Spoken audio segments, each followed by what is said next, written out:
ఓం శ్రీ విద్యాం జగతాం ధాత్రీం సృష్టిస్థితిలయేశ్వరీం నమామి లలితాం నిత్యాం మహాత్రిపురసుందరీం. ఓం శ్రీమాత్రే నమః. ఓం శ్రీ లలితాంబికాయై నమః.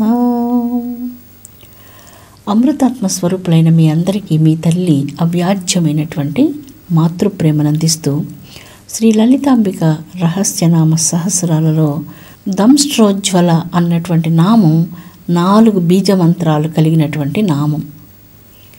దంష్ట్రలు అంటే కోరలు, పండ్లు అని అర్థం వస్తుంది. ఉజ్వలమైనటువంటి తెల్లని కోరల వంటి దంతాలతో ప్రకాశిస్తున్నటువంటిది దేవి అని ఈ నామానికి అర్థం. కొన్ని సందర్భాల్లో కాలం అతి భయంకరమైనటువంటి కోరలు చాచి మానవ జీవితానికి అనేక రకాలైనటువంటి కష్టాలను కలిగిస్తూ ఉంది. అనంతకాల ప్రవాహంలో మానవాళి ఎన్నో కష్టాలకు, క్లేశాలకు లోనవుతూ ఉన్నది. దంష్ట్రోజ్వల అయినటువంటి జగజ్జనని లలితా పరమేశ్వరీ దేవి, అనాహత మహాకమలంలో ఆసీనురాలైనటువంటి దేవి అపూర్వమైనటువంటి తన కోరల చేత భూమిని ఏ విధంగా వరాహమూర్తి పైకెత్తి రక్షించాడో అదేవిధంగా ఈ జగజ్జనని తన దివ్యమైనటువంటి కోరల చేత అతి భయంకరమైనటువంటి కాలసర్పాది దోషాల నుంచి సమస్త జగత్తులో ఉన్నటువంటి మానవులందరినీ అన్ని దోషాల నుంచి ఏ విధంగా వరాహ నృసింహస్వామి భూమాతను పైకెత్తి ఉద్ధరించాడో అలాగ మానవ జీవితాలను దంష్ట్రోజ్వలైనటువంటి జగన్మాత ఉద్ధరించాలంటూ ఈ యొక్క నామం ద్వారా తల్లిని మనం వేడుకుందాం. 5000 సంవత్సరాల వెనకకు మనం వెళ్దాం. మహాభారత సంగ్రామం. ఈ మహాభారత సంగ్రామానికి కారణం స్వార్థం, బంధనం. సమస్త ప్రపంచంలో ఉన్నటువంటి బంధనాలకు హేతువు స్వార్థం. ఎప్పుడైతే బంధనంలో మనం చిక్కి ఉంటామో ఆనందాన్ని, భక్తిని ఆస్వాదించలేకపోతూ ఉంటాం. ఏ మానవులైతే మానసికంగా బంధనాల్లో చిక్కి ఉంటారో వాళ్ళకు ఆనందం అంటే ఏంటో ఎప్పటికీ తెలియనటువంటి అందని మాను పండై ఉంటుంది. బంధనాలు లేకుండా ఎవరు ఉండరు. కానీ తనకు తానే వికృతంగా బంధనాలు తగిలించుకొని నిరంతరం వాటి కోసం చింతించేటువంటి బంధనం స్వార్థం వల్ల మనకు కలుగుతుంది. అలాంటి బంధనంలో, స్వార్థంలో, దుఃఖంలో, క్లేశంలో ఇలాంటి అతి తీవ్రమైనటువంటి బరువులో మనం ఉన్నప్పుడు భక్తి వలన కలిగేటువంటి శాంతి, ఆనందం మనం శాశ్వతంగా పొందలేకపోతూ ఉంటాం. ఈ ప్రాపంచికమైనటువంటి స్వార్థం వలన మానవునికి వ్యామోహం కలుగుతుంది. స్వార్థం వ్యామోహాన్ని పెంచుతూ వస్తుంది. పెంచబడినటువంటి వ్యామోహం వలన మనము భక్తిలో ఉన్నటువంటి అత్యంత మాధుర్యమైనటువంటి ఆ శాంతిని ఆనందించలేకపోతూ ఉంటాం. ఇక్కడ ఈ విషయాలు ఎందుకు మనం చెప్పుకుంటున్నామంటే దంష్ట్రోజ్వల అన్నటువంటి నామంలో జగన్మాత పెద్ద కోరలతో, తెల్లని స్వచ్ఛమైనటువంటి కోరలతో ప్రకాశిస్తున్నది అని ఈ నామంలో అర్థం వస్తుంది. జగన్మాత దంష్ట్రోజ్వలమైనటువంటి ఉజ్వలమైన కాంతి కలిగిన తెల్లని వర్ణంతో ఉన్న ఈ పెద్ద కోరలతో విష్ణుమూర్తి ఏ విధంగా భూమాతను పైకెత్తి భూమిని ఉద్ధరించాడో మన అంతరంగాల్లో మనం ఎక్కడో క్రిందపడిపోయి ఉన్నాం. బంధనాలలో చిక్కుకొని, వ్యామోహాలలో చిక్కుకొని, స్వార్థంలో చిక్కుకొని ఎక్కడో గాఢాంధకారమైనటువంటి అవిద్యలో, అజ్ఞానంలో ఎక్కడో చిక్కుకొని వెళ్ళిపోయి ఉన్నాం. అలాంటి మన జీవితాన్ని ఏ విధంగా కోరతో భూమిని పైకెత్తారో దంష్ట్రోజ్వలైనటువంటి దేవి ఈ అవిద్య నుంచి, ఈ వ్యామోహాల నుంచి, ఈ అంధకార బంధురమైనటువంటి అహంకారం నుంచి మనల్ని రక్షించేందుకోసం లలితా రహస్యనామ సహస్రాలలో ఈ నామం జపించడం చేత అద్భుతమైనటువంటి అవిద్య మీద విజయం కలుగుతుంది. రక్షణ కలుగుతుంది, మహోన్నతమైనటువంటి శాంతి కలుగుతుంది. చాలా మంత్రాలు చాలా అపురూపమైన శక్తులు కలిగి ఉన్నాయి. రుధిర సంస్థిత అన్నటువంటి నామం చెప్పినప్పుడు మనిషి శరీరంలో రక్తం చాలా తక్కువగా ఉన్నప్పుడు, అంటే రక్తహీనత ఎనీమియాతో బాధపడుతున్నప్పుడు ఈ నామస్మరణం చేస్తే కొంతకాలానికి రక్తహీనత తొలగి సంపూర్ణ ఆరోగ్యం కలుగుతుంది. రక్తం బాగా శరీరంలో పెంపొందించబడుతుంది. లలితా రహస్యనామ సహస్రాలను అంత శక్తివంతమైనటువంటి నామాలు. ఏమిటి ఎంత అతిశయంగా చెప్తున్నారు అనుకోకండి. లలితా సహస్రనామాలకు ఉన్నటువంటి మహిమ అలాంటిది. ఇక్కడ ఒక్కొక్క నామం ఒక్కొక్క అమృత ఫలితాన్ని ప్రసాదించేటువంటిది. అలాంటి శక్తి సమన్వితమైనటువంటివి లలితా రహస్యనామ సహస్రాలు. మనం జీవితంలో పుట్టినప్పుడు కోరుకోలేదు మనం భక్తిగా ఉండాలి అని, కానీ మనం కోరకుండానే దైవం మనకు ప్రసాదించిన ఒక అమూల్యమైనటువంటి వరం, ఈశ్వరీయ వరం భక్తి. ఈ వరంతో సమానమైనటువంటి వరాలు మరిక ఏవి ఉండబోవు అంటే కూడా అది అతిశయం కానే కాదు. పట్టుకాయ నుంచి పట్టు పురుగు బయటకు వచ్చి అది సీతాకోక చిలకలాగా పరిణామం చెంది స్వేచ్ఛగా ఆకాశంలోకి అలాగ ఎగిరిపోతూ ఉంటుంది. అది చాలా అపురూపంగా ఉంటుంది ఆ దృశ్యం. పట్టుకాయలో నుంచి పట్టుకాయను చీల్చుకొని అందులో ఉన్నటువంటి పురుగు అందమైనటువంటి వర్ణాలు కలిగినటువంటి సీతాకోక చిలుకలాగా పరిణామం చెంది అనంతమైనటువంటి ఆకాశంలోనికి స్వేచ్ఛగా ఎగిరి వెళ్ళిపోతూ ఉంటుంది. మనం కూడా స్వార్థం, వ్యామోహాలు, అహంకారము, అవిద్య, గర్వము ఇత్యాదులన్నీ కలిసినటువంటి ఒక పట్టుకాయలో కూర్చొని ఆ లోపలే ఉండిపోయాం.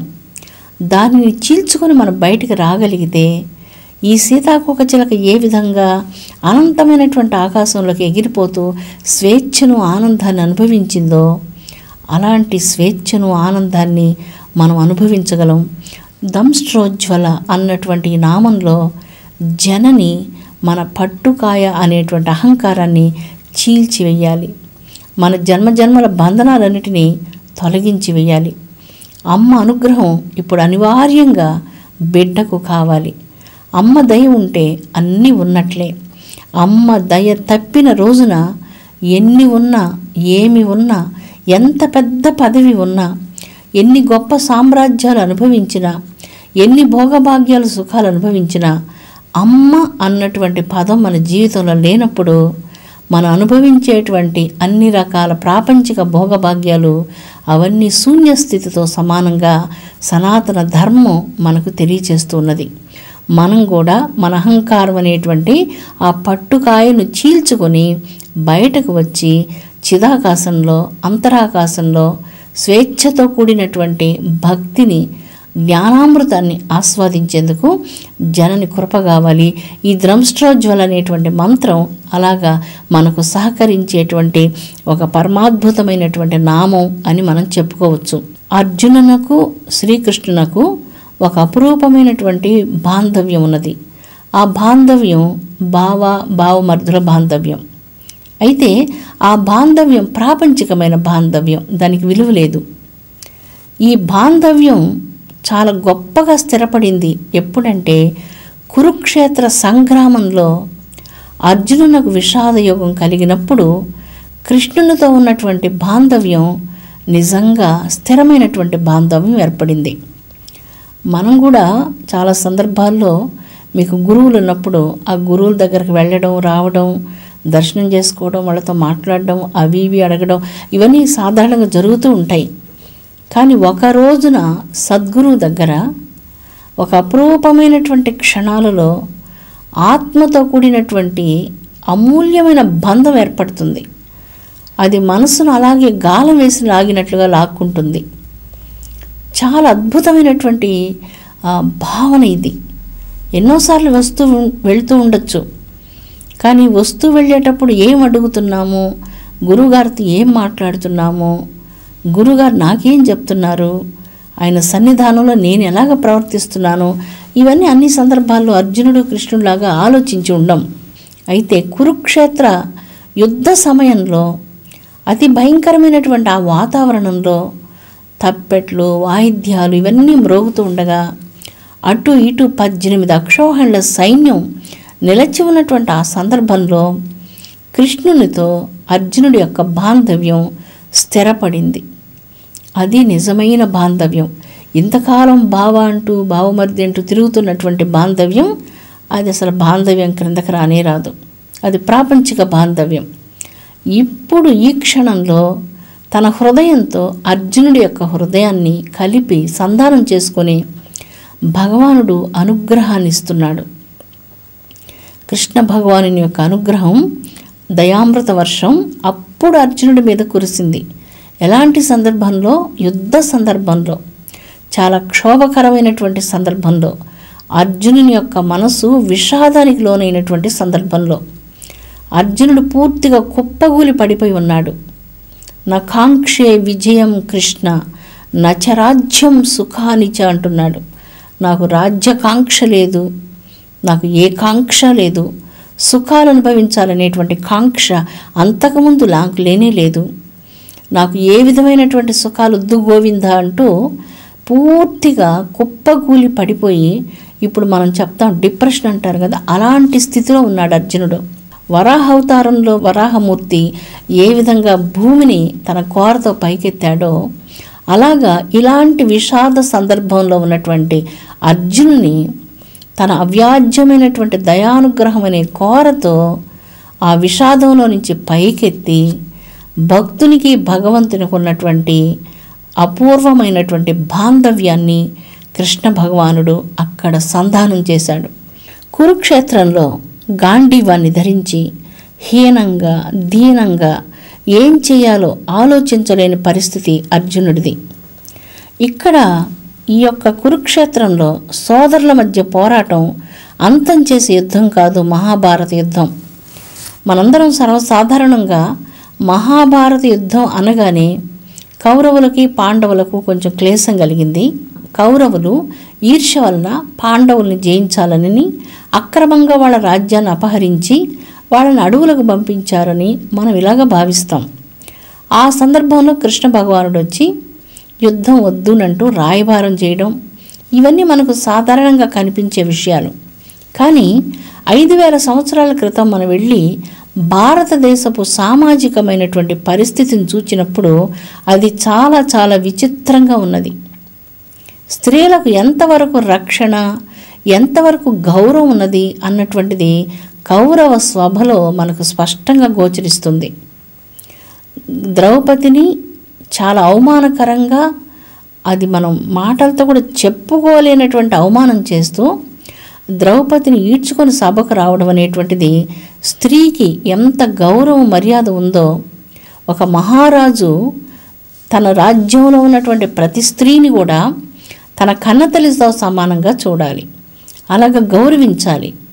కానీ ఎవరైతే రాజ్యాన్ని పరిపాలిస్తున్నారో వాళ్ళు స్వయంగా తన అన్న భార్య అంటే తల్లితో సమానమైనటువంటి వ్యక్తిని తీవ్రాతి తీవ్రంగా అవమానం చేస్తూ ఇక్కడే వాళ్ళ యొక్క మనస్తత్వాలు మనకు స్పష్టంగా అర్థమవుతున్నాయి. రాజ్యాలు అపహరించని, మాయాజూదాన్ని ఆడని ఇవన్నీ ఒకటి, కానీ ఎక్కడైతే స్త్రీకి గౌరవ మర్యాదలు ఉండవో అక్కడ లక్ష్మి నివసించదు, అక్కడ శాంతి ఉండదు, అక్కడ ఏ సౌభాగ్యాలు ఉండవు. ఇదే ద్రౌపదిని సభకు తీసుకొని వచ్చినప్పుడు మనకు స్పష్టంగా ఆనాటి రాజకీయ వాతావరణం, మనుషుల యొక్క మనస్తత్వాలు, నిస్సహాయంగా కూర్చున్నటువంటి పెద్దలు ఇవన్నీ కూడా మనకు ఒక అద్భుతమైనటువంటి చిత్రాన్ని మన ముందుకు తీసుకొని వస్తూ ఉన్నాయి. ద్రౌపదిని సభలోకి ఈడ్చుకొచ్చినటువంటి ఆ దృశ్యంతోనే భారతదేశపు రాజకీయ పరిస్థితులు కానీ ఏ పరిస్థితులు కానీ ఆశాజనకంగా లేవు. చాలా క్లేశ పరిస్థితులలో ఉన్నది భారతదేశం. రాజు ఎలాగా ఉంటాడో ప్రజలు కూడా అలాగే ఉంటారు. రాజును అనుసరించి ప్రజలు కూడా అలాంటి విధంగానే తమ తమ సామాజిక పరిస్థితుల్లో స్త్రీలను అవమానం చేసేందుకు ఏమాత్రం వెనకాడరు. ఇలాంటి సామంతవాదంలో, ఇలాంటి తీవ్రమైనటువంటి రాజకీయ పరిస్థితుల్లో ఈ భారత యుద్ధం అనివార్యమైంది. ఒక్కసారి మన హృదయంలో ఉన్నటువంటి వ్యామోహాన్ని జయిస్తే ఆ వ్యామోహం విజయంగా పరిణామం చెందుతుంది. ఇక్కడ అర్జునుడు తన తాతగారి మీద, గురువుల మీద, తన కుటుంబ సభ్యుల మీద, వీరందరి మీద వ్యామోహం కలిగి యుద్ధం చెయ్యను అంటూ దుఃఖ పరిస్థితుల్లో దీనంగా, హీనంగా కూర్చున్నప్పుడు తన జ్ఞానము అనేటువంటి స్ఫూర్తితో ద్రంష్టతో ఏ విధంగా భూమిని, వరాహమూర్తిని పైకెత్తాడో, దుఃఖంలో ఉన్నటువంటి ఒక్క నరుణ్ణి పైకి ఎత్తి అపురూపమైనటువంటి తన ఆత్మబలంతో, ఆత్మశక్తితో, ఉత్తేజభరితమైనటువంటి మాటలతో అర్జునుడి యొక్క హీన, దీన, దుఃఖ పరిస్థితుల నుంచి భగవంతుడైన కృష్ణుడు అతన్ని పైకి లేవనెత్తాడు. అర్జునుడు విజయం సాధించాడు, మనోవిజయాన్ని సాధించాడు, యుద్ధంలో కూడా విజయాన్ని సాధించాడు. ఎప్పుడైతే దైవం మనల్ని అలాగ పైకెత్తుతుందో మనం కూడా జీవితంలో విజయాలు సాధించగలము అంటూ మహాభారతంలో ఉన్నటువంటి ఈ ఘట్టం మనకు తెలియచేస్తుంది. కురుక్షేత్రంలో ఈ అపురూపమైనటువంటి ఈ ఘట్టం, అర్జున విషాద యోగం మన మానవ జీవితానికి ఒక కేంద్ర బిందువు లాంటిది. మనం కూడా కొన్ని సందర్భాల్లో క్లేశాలకు, దుఃఖాలకు, సమస్యలకు లోనైనప్పుడు భగవంతుని యొక్క దయ కావాలి.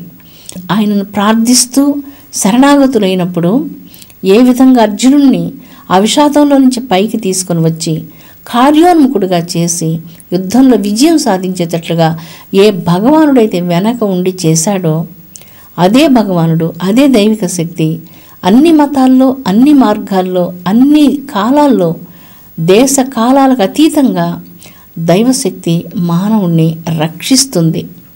ఆ రక్షణ వలయం నుంచి మీరెప్పుడు తప్పించుకోలేరు. ఆ రక్షణ వలయంలో సదా మీరున్నారు.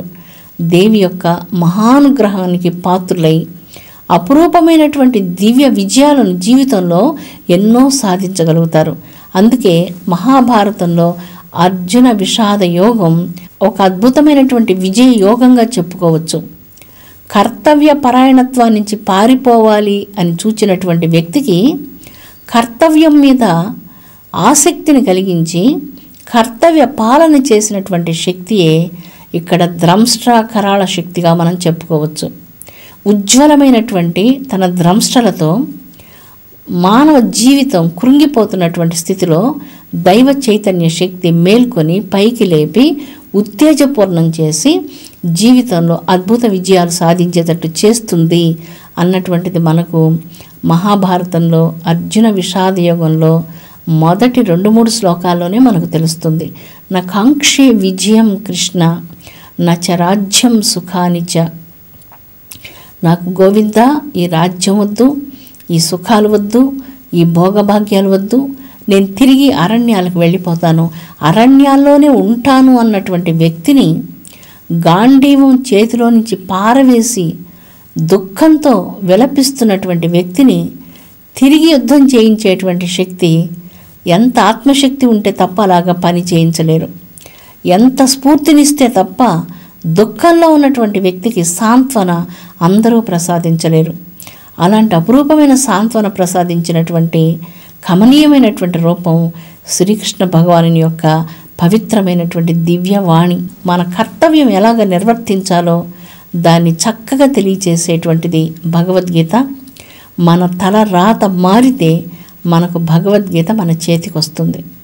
భగవద్గీత నిత్య పారాయణం వలన అన్ని రకాల దుఃఖాలు, క్లేశాలు తొలగిపోయి మానవునకు కర్తవ్య పరాయణత్వం బాగా జ్ఞప్తికి వస్తుంది. ఉత్తేజవంతమైనటువంటి దివ్య జీవనాన్ని గడపడానికి కోసం కృష్ణ భగవానుని యొక్క స్ఫూర్తి ఆ యుగం నుంచి ఈ యుగం వరకు ప్రతిరోజు మానవులకు స్వయంగా అందుతూనే ఉంది. అనాయాసంగా ఆ దివ్యత్వాన్ని మనం అందుకొని మన జీవితంలో ముందుకు సాగాలని అమ్మ మీ కన్న తల్లిగా మనఃపూర్వకంగా కోరుకుంటున్నది. విశ్వశాంతి వర్ధిల్లునుగాక. ఓం శాంతి శాంతి శాంతి.